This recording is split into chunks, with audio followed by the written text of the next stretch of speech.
It's important to remember that momentum is a vector. And because it's a vector, you really need to think about dealing with the x piece and the y piece separately. So you want to do your equation in x, your equation in y. Keep in mind how these connect together through the angles involved and everything like that, and so that you can get to solving this problem efficiently.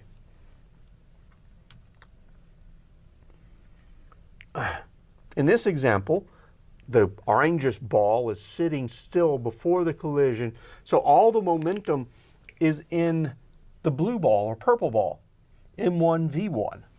And so m1, v1 prime, whatever its velocity is, times the cosine of the angle it's at, plus m2, v2 prime, times the cosine of its angle. That's all the momentum in the x direction, right? So in the x direction, all the momentum is conserved.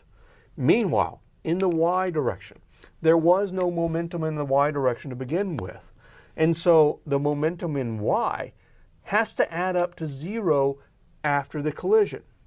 So m1 v1 prime sine theta 1 plus m2 v2 prime sine theta 2 has to be 0. All right?